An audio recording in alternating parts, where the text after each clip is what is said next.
Oh man, the lights are off. Looks like I should probably make another JJK video. I had a ton of fun discussing the Kogane last month, so why not do another quick ranking? I'll be talking about the music soon, don't worry. But Gege Akutami's covers for the serialization of the Jujutsu Kaisen manga are really something special to me. Using art in this way is kind of unique. For YouTubers, it's thumbnails, these little images that you need to craft perfectly and put days of thought into. You're not just trying to make a great piece of art that's accurately representative of what the story you're telling is all about, but you're pitching that story to your audience with, and practically only with, that one image. So you rack your brain over stuff like what side of the picture should this guy be on, and you bust out your best color artwork and you really try. You try your best to be eye-catching and appealing and interesting and alluring. Obviously, this is just like authors in their book covers, only more so. I mean, you can't exactly just slap some giant red arrows on the front of a manga. Ultimately, what I'm trying to get at here is I've got a deep admiration and appreciation for the art of the cover. And in this aspect, Gege usually goes for nothing but 120%. Except for that one time.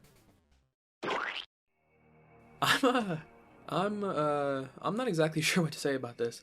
Why'd they make him look like a Sally Face character? And why does his hair look like it's made of melting plastic? This one's always been the worst to me because it's such a swing for the fences, but it just falls so hard on its face. Like, the idea of a fiery, manic, demonic, writhing Mahito sounds like so stellar, but it just needed some more time in the oven, maybe a few more thumbnail sketches to get that pose down. This could totally be somebody's favorite, and I do appreciate its direction quite a bit. I just think a body horror cover with Mahito had 1,000,001 different ways to go, and this was not one of the cooler options. Maybe if they went with something like this Mahito, or him here, or here, I could see the justification for him getting two. But as it stands, I just think this is the only cover that I'm actively disappointed with, because it could have gone to one of the many characters who didn't get a cover. My biggest issue with it overall is that it's so obvious what this cover should have been: Mahito's final form. There are plenty of examples of people getting two covers because they entered a different form. It's kind of wasted potential that Maki never got that same treatment, but we'll talk about her later. But if you want to try to say that Gege wouldn't have put the distorted spirit body of Killing on the front because he didn't want to spoil story events on the cover, then what do you call this? Okay, calm down. The Church of Geto is already after me for past transgressions, and I don't want to set my bounty any higher in their eyes, so I'm going to tread lightly. But I hope some of the Geto fans out there can understand why I think this cover is just a little boring. More than really any other, this one is just mid. I get Suguru is dark, but this color palette is just so muddy. I don't exactly understand where the light source is coming from in this image. Like, why are the highlights on his robes so strong? It looks like he's covered in oil. This one was just a little overcooked to me. Imagine if this one had burning blue flames behind it with that classic Gege rim lighting and it showed him eating a curse or something. Just like the one before, this one is mostly here because it could have been so much better. Man, something about Volume 16's cover just really puts me off. It's got, in my opinion, one of the lamer, less striking backgrounds. It does make up some points with this JoJo's pose Kenny's hitting, but I feel like there are a lot of poses you could have thrown this guy in, preferably one a little more menacing. Also, way too much brain juice action going on. Plus, half this image is Kenjaku's overdress. I guess it's called a cassock. Not only do I think his cassock is riding up a lot higher than it usually does, but I think Gege forgot that this thing is also green, too. I want to like this one, but I felt nothing when it was revealed. And in my harsh but real opinion, I don't really think this looks like Kenjaku or Geto in the face all too much. I like the composition and style of Volume 0's cover, but at the end of the day, it's Yuta's deceased 11-year-old girlfriend clinging to him apathetically. It's just not a very welcoming vibe. If I saw this on the shelf at the bookstore with no context, I'd be like, oh, that must be this guy's little sister or something. And then you'd like skim through and start reading it and be like, oh. It is sort of intriguing, but I think it maybe would have been better to just stick with Yuta by himself on there. Especially since this isn't a thing that really ever happened. Like, this panel is entirely fictional, more so than many others, since these two characters don't really coexist in these forms. Just sort of strange and a little off-putting. Just my opinion, though. As much as it pains me to say, I'm not a big fan of the Yuki cover. First and foremost, it's supposed to be somewhat of a continuation of the vibe of Todo's cover, which we'll be getting to next. Sorry, Todo stands. But if there's any two characters who deserve dueling covers like this, it's certainly not these two. Imagine if Yuji and Mahito would have gotten something like this, or Gojo and Geto. Now, I've already ranted on this channel more than once about the wasted potential that Yuki and Todo have, and I hate to say it, but it does haunt this cover in a way. Since we never got to see them interact, it doesn't really feel earned, and it would have been cooler if Yuki would have got something more centric to her style. Imagine if it was set in front of some deep galactic, cosmic setting. Like, this heart background worked for Todo's, but it just looks so busy on Volume 23. Garuda gets totally lost in the sauce, and this isn't even close to being one of the coolest pictures of Yuki out there. Also, what's up with her casually wielding the power of, Jupiter? Gege, did you read your own story? She can't do that. It's not one of her powers. Toto. Where do I even start? Firstly, I do like the background, but it's oddly dark. I didn't remember it being such gross ketchup and mustard colors. I also think it would have looked better to slightly shrink and skew the pattern instead of it being so big and bold and ultimately kind of flat. Speaking of flat, what's up with the color grading on this one? They look ill. I do like the pose, and I like that Toto's hallucinations are so strong that he's basically got a goddamn stand on his cover just out of sheer will. But you think this would have opened the floodgates for some awesome two-person covers down the line, but it never did. Tiny complaint, but I dislike how Takata's hair kind of messes up the readability of the title. Also, I'm just now noticing that nipples aren't really a thing in this universe, it seems, except for the one guy who that's his whole thing. Nanami's cover for Volume 11 is a rather simple one, and I don't have a ton to say about it. I love the pose, but the background is a little dull, and the style of it in general is just a little harsh. Does that make any sense? Like the hard, unmoving outline of his hair and this crazy, shapely shading on his chest. I like the vibe of this one quite a bit, but artistically, I think it's definitely one of JJK's weaker showings. Oh, whoa. Oh wait, sorry, that's not it. Ooh. Yeah, this ain't it either, right? Yeah, I'm sorry. I want to like it. I try to defend it, and I will, but it looks like an ad for Arizona iced tea.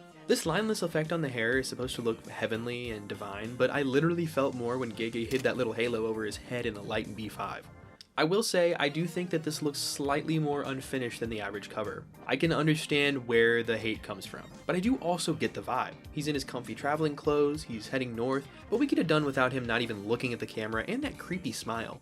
I am super jealous of his outfit, and my favorite part of Volume 26 is these wonderful flowers. Setting Gojo behind them was a smart move, and it separates this from all the other covers right away, not even mentioning this lovely color scheme. But put them horse teeth away, man. Remember how I compared book covers to thumbnails? This sort of feels like Akutami's attempt at clickbait. I mean, really, is Mei Mei a narratively useful enough character to really warrant this front page treatment?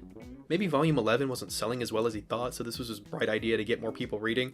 Granted, Mei Mei was in quite a fair amount of this volume, but you know what else was?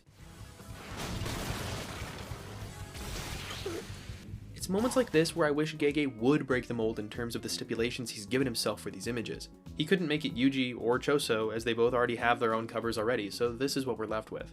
When in reality, nobody would have complained at all about it being different from the rest if we got some crazy illustration of Choso and Yuji both fighting. In every one of these ranking videos I do, there's always one or two topics that I struggle heavily with just to form an opinion of any kind on, and Volume 10 of JJK might as well be Exhibit A. It's pretty good, and there's not much else to say on the matter. Anybody out there have any strong opinions on this one? Because I sure don't. Write a little mini essay in the comments and I'll pin it. Many of you likely haven't seen this image. This is Jujutsu Kaisen 0.5, a very limited edition booklet that was handed out to Japanese moviegoers who saw Zero in theaters. I'm actually a big fan of the simplicity here. It's bold, in a good way. Although with only 5 million copies ever made, I really shouldn't have brought it up at all because now you're probably just sad like me that you'll never come across it. This cover really just instills me with hope that maybe one day Yuta will get his own cover that isn't a picture of him back when he was an emo freshie.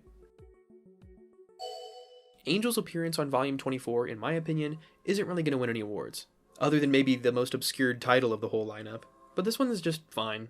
I like the composition, but the malaise of beige the cover finds itself in just comes across as flat, and plenty of other people have thought that same thing, like artist VoidArt01, who reimagined the cover with a more dramatic colorway.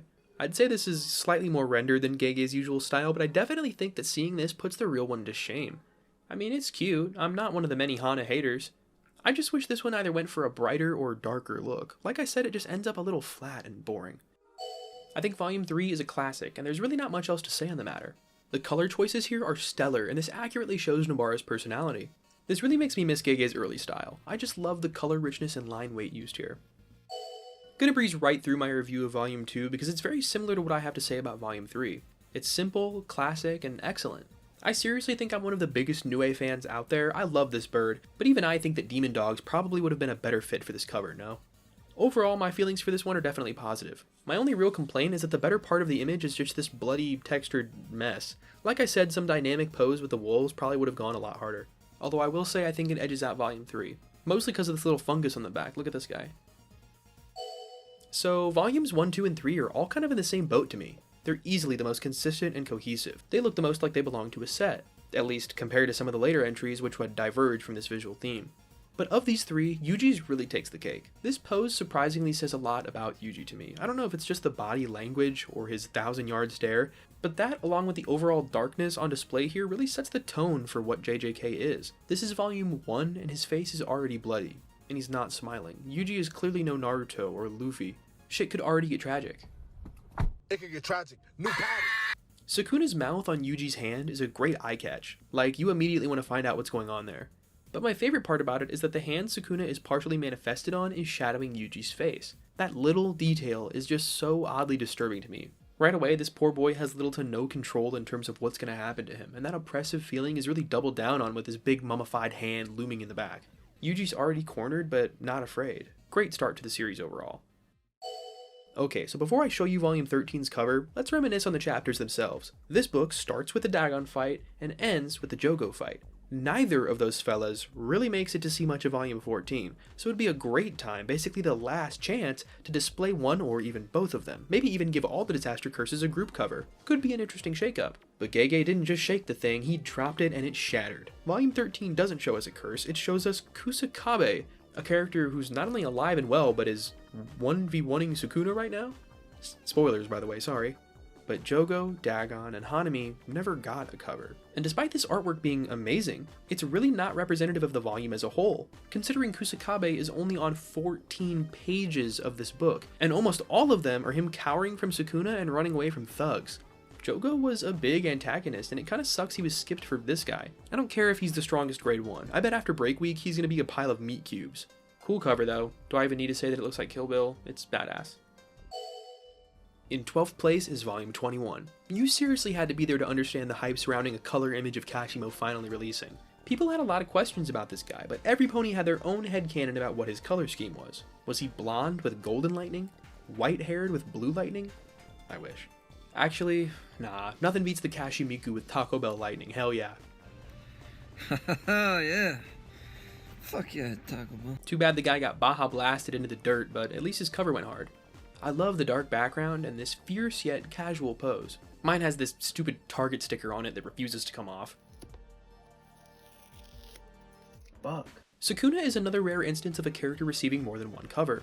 And while this is in my opinion the weaker of the two covers he has, I still remember how I felt when I saw it in the store. Oh look, I've even got a bookmark in this one. I wonder what page it's so... okay. Everything from us being below Sukuna looking up at him to his grasp on all the fingers really gives this piece a dominant feeling of control, or lack of it at the hands of someone else. It's dramatic, and the bright gradient this whole image is soaked in really sells that idea. Gege's art usually has the tendency to be ever so slightly over or under rendered, but this is the perfect level of detail to me. He kind of fell off for a while after this one dropped, but the comeback is insane, just wait and see. And I said Kenny had a JoJo's pose. Volume 20 had a lot of options as to who could have appeared on this cover. Yuta could have finally gotten a mainline cover, like an updated one, along with the other 3 members of the Sendai Deadlock, or even Reggie or Takaba. And while all of those options would have been great, I was more than a little excited to see that Ryu was the man they went with. I'm kind of running out of ways to praise these without repeating myself, but this is a smash hit. The background even has what I'm choosing to believe are little bugs, which is always free points, carrying on the legacy of poor Yorozu, who unfortunately never got a cover. This one has really grown on me over the years, which is fitting since it looks like it's molding. Take notes, Volume 15, this is how you do a body horror cover. Sorry if you're sick of hearing me say the word cover yet, there aren't really any synonyms of it for me to switch between, so we're just gonna have to let that be annoying. Volume 6 is wonderful though. I love the juxtaposition of Mahito's silly face and oddly attractive nature, wielding his own soul in his hands while emerging from the husks of the dead humans he's toyed with. It's not only terrifying, but it tells a story, it's masterfully drawn, and I love this dark grape soda hair he's got going on. What happened with that? I know that Gege's a little colorblind, which is what led to Yuji's dirty blonde hair shifting more and more pink until everyone just sort of accepted it, but nobody talks about this. Either way, this is definitely, without a shadow of a doubt, the better of the 2 Mahito covers. Next up is Volume 17. Man, I wish these things had titles. You know what? I'm gonna give this one my own title, Confliction, because that's all that makes me feel. Glaringly, this cover bears the worst character this series has to offer. But ignoring this gherkin, is it not one of the cleanest and most well put together color images in this whole lineup? The symmetry to it, this rough, painterly shading transitioning into the rim light from above, this magenta blocking behind him, everything down to the volume number placement has me saying, nice. I just wish I liked Noya. Wait, let me rephrase that. I wish Noya was like a bull, especially since I have 2 of these things. My dumbass pre-ordered the thing a year in advance, then nearly shit myself in the store when I saw it, only to drive home and find it sitting on my doorstep. I would do like a giveaway or something, but I think I accidentally cursed this thing, and I don't want to put that on you.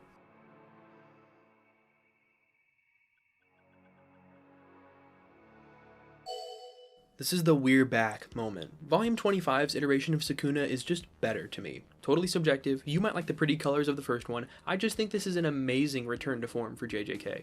I think the best part of this one for me is the simplicity of it, and the richness of the tones. It's so saturated, and despite it being just sort of Sukuna again, I do totally get why there's two. But something I and a lot of other people were bummed out about is that the reveal of this image sort of put the final nail in the coffin for the crowd who really wanted to see Yorozu head Volume 25. And at first I was like, well, you know, this is a new form for Sukuna, so it does make sense. Not quite as much sense as Geto and Kenjaku each getting one, but more sense than Mahito getting two, that's for sure. But ultimately, I am upset that Yorozu got snubbed, because I think it's safe to say that Heian Sukuna will definitely be on one of these covers. And you know what, that'll be a good day. But even then, there will be a sour taste in my mouth knowing that Sukuna got 3 while Yorozu, Jogo, Hanami, Dagon, Maharaga, Tengen, and Takaba never got to hit shelves at all. But hey, this one is so good looking that Bruno Mars picked it up from the store, so it's clearly up there with the best. I may just be nitpicking here, but I feel like Volume 8 has quite a bit of wasted space. Gege is no stranger to blocking the title, so I don't know why there's so much leading room on Toji's right side here. Who am I kidding? I'm just Toji's #1 hater. The seafoam, rim lighting, dramatic shading, and splotchy background do wonders for this one. It almost makes it look like a Goosebumps cover. I love it. My favorite part of this art is seeing all of Toji's cursed tools in the back though. This is definitely one you could study for a while, and that's one of the best compliments I could give to a cover. The Volume 4 cover starring Gojo is and always will be peak early JJK art. It may not be too noticeable if you haven't been actively looking for it, but Akutami's art has definitely evolved over the years. Some say it's him honing his workflow, and others say that he's being strung out and that's the cause of the hit or missness of it. I'm somewhere in between those, which is what I think the reality of the situation is. But when I think of Gege's visual style, especially early on, I think of really well drawn hands, painterly shading, loose, confident line work, and mysterious elements. And this checks all the boxes. This is a quintessential piece of work from this series. To expound on that last part, the mystery, this ability Gojo's using here has struck people as interesting for years now. It's not totally reminiscent of any of the moves we've seen him do in the series, but it could be something as simple as him swiping a blue attack through the air. But the bizarre compass verticality of this bolt and its blinding white glow will likely forever go unexplained. And to me, that's like the best part. This is the best illustration of the best character in Jujutsu Kaisen. We knew this was going to be pretty high up. But I do really want to stress that this is Choso's best showing ever. If I had to guess, I'd say Gege has a pretty rough time drawing him. He's got the facial consistency of early Nico Robin. Sometimes he looks like this, and sometimes he looks like this. But this cover is biblically accurate Choso. I'm sure Gege wishes every illustration of him looked like this. Sometimes he's too buff and pretty, and sometimes he's too lanky and ugly, but Volume 7 really shows what he's supposed to look like, those lifeless eyes, that empty gaze. And I love how he looks like he's wearing a dirty Goodwill sweater, and I was sad to see that get turned into this perfectly hemmed and ironed gown he's wearing in the anime. Also, sidebar, but his whole outfit kinda got ruined in translation. Not only did we lose the docks, but am I the only one to notice that his outfit is supposed to be an X? Like he's wearing 2 sashes that, as you can see on this cover, are beautifully bedazzled? But Mappa couldn't afford costume designers when they were filming these shots, so Choso got stuck wearing this knockoff Fun FX Halloween costume version for his scenes. Man, I wish the anime had enough time and money to capture this feel in motion. The color grading on this thing is insane, and Choso's brotherly bond is not only on full display, but in the background as well, with this halo of his brethren to sit above him. Volume 7's cover is amazing. Volume 19's cover is a little divisive to me. Usually Gege's covers are half-body illustrations with vibrant lighting and a dark background. Volume 19, on the other hand, displays the exact opposite. A much more zoomed-in bust of the character with a vibrant background and a darkly lit foreground. It's a total nitpick, but these covers are a great way to get phenomenal art of these big, dynamic poses, and Hiromi has got dozens of them. And it's kind of a shame not to get one in color. That's mainly the reason why I was so harsh on scoring Nanamis too. I just want him to back up a little bit. But I just can't make myself dislike this. Especially since this close-up and personal shot is very indicative of Higuruma as a person. And for anyone wondering about the significance of this sunflower, Higuruma, as a name, shares characters with the Japanese word for sunflower. Many, if not all, main characters in Jujutsu Kaisen have some relation to flowers. And flowers, much like everything else in Japan, have this sort of folklore about them. Different flowers symbolize different things. For instance, Japanese knotweed, also known as itadori, represents persistence and strength. I won't go too deep into this, but there's more than enough to dig through. Nobara is a wild country rose. Gojo refers to himself as a flower because he feels so disconnected with humanity. If you go digging, you will see dozens, likely nearly 100 instances of flowers being used narratively in Jujutsu Kaisen. Hell, maybe if the rent is due again soon, I'll make a silly little video essay about the flower symbolism within JJK. So yeah, at the end of the day, this big center stage sunflower really does mean something for this cover. Similar to Hiromi Higuruma himself, this plant has been plucked from where it once was, and is wilting amid that chaos. Sunflowers actually have a long history as judicial symbols in Japan, and officials are often seen wearing these little sunflower pins, just like Hiromi was. Those dead and drooping flowers on a plant that's supposed to spell hope says more about how this man views the system he's a part of than words ever could, and that's what makes this a stellar cover. The hype that followed the release of Jujutsu Kaisen Volume 18 is something I think will likely go forever unmatched. Usually before a volume drops, people look at who's in the chapters that will become that volume and try to infer who's going to earn the illustrious top spot. But for number 18, there really wasn't much contention. It was clear Hikari would be the one donning this artwork. But I don't think anybody was ready for just how hard it would go. This maximalist cover has the perfect amount going on. You'd think Hikari hiding behind his hand, his money, and a barrage of card graphics and blue blood would make this far too busy, but in practice, it just perfectly encapsulates who this guy is. Also, this cover feeds into the purple-haired Hikari agenda, which personally I'll be pushing until the day I die. Volume 18 is the most visually appealing, stand-out performance from Gege's entire series of covers. It should be no surprise that it wins the jackpot. This cover is flawless. It's as simple as that. We waited so long for Maki to finally earn a cover, and wow was it well worth the wait. This video seems so trivial, but giving appreciation to art like this makes me realize why it is I'm doing this at all. Volume 22's art is so matter-of-fact, just like Maki. The glow of cursed energy in the distance, casting a shadow on the cool stone backdrop it's all set along.